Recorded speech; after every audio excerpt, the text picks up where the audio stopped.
আন্দোলনকারীদের যে অসহযোগ আন্দোলনের ডাক, এক দফা দাবিতে সেই আন্দোলনে কিন্তু তাদের পূর্ব ঘোষিত কর্মসূচি ছিল যে সকাল 11টার দিকে কিন্তু আন্দোলনকারীরা যারা রয়েছে তারা কিন্তু এখানে মিরপুর 10 যে গোলচত্বর পুরো এলাকায় আসার কথা ছিল, কিন্তু আমরা দেখছি যে সকাল থেকে কিন্তু আওয়ামী লীগের বিভিন্ন অঙ্গ সংগঠন এবং আওয়ামী লীগের নেতা কর্মীরা কিন্তু এখানে এসে অবস্থান নিয়েছেন। আশপাশের এলাকার যারা সংসদ সদস্যরা রয়েছেন, পাশাপাশি ঢাকা উত্তর আওয়ামী লীগের যারা নেতারা রয়েছেন তারা কিন্তু এখানে এসেছেন। তাদের সঙ্গে কিন্তু বিপুল সংখ্যক নেতা কর্মী, এখন বলা যায় পুরো মিরপুর 10 গোলচত্বর এবং আশপাশের যে এলাকাগুলো রয়েছে সেই এলাকাগুলোতে তারা অবস্থান নিয়েছে। সকাল থেকে কিন্তু নেতা কর্মীরা এখানে আসে এবং এখানে জড়ো হতে শুরু করে। 30 লক্ষ শহীদের রক্ত বৃথা যেতে পারে না। স্বাধীনতার চেতনা ধ্বংস করে দিতে চায়।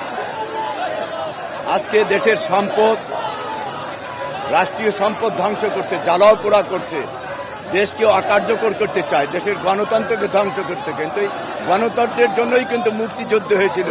বঙ্গবন্ধুর নেতৃত্বে 30 লক্ষ শহীদ জীবন দিয়েছে।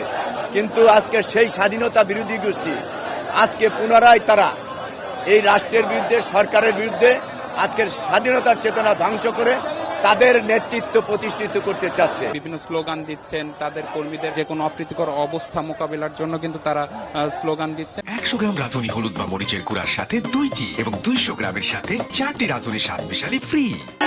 ব্যক্তিদের সাথে আজকে যুদ্ধ করতে এসেছি। আমি ছাত্রছাত্রী, আমার ঘরের ছেলে মেয়েদের সাথে যুদ্ধ করতে আসি না।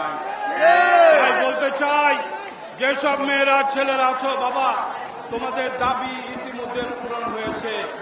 সেই দাবির জন্য আরো যদি তোমাদের কোনো দাবি থাকে, বঙ্গবন্ধুর কন্যা জননেত্রী শেখ হাসিনার বাসভবন, গণভবন খোলা আছে। মিরপুর 13-র দিক থেকে কিন্তু যারা আন্দোলনকারীরা রয়েছে তারা কিন্তু এখানে ঢোকার চেষ্টা করছে। আওয়ামী লীগের নেতাকর্মীদের সাথে আন্দোলনকারীদের যে ইটপাটকেল নিক্ষেপ সেটিও কিন্তু এখানে চলেছে। সেনাবাহিনীর একটি টহল দল কাজীপাড়া, শেওড়াপাড়ার দিকে যাচ্ছেন। তো সবকিছু মিলিয়ে যদি বলা যায় যে আসলে ধীরে ধীরে কিন্তু বেশ থমথমে অবস্থা বিরাজ করা শুরু করেছে এই মিরপুর 10 নম্বরের এই গোলচত্বর সহ এর আশপাশের পুরো এলাকায়। নিবিড় সাহা, সময় সংবাদ, ঢাকা।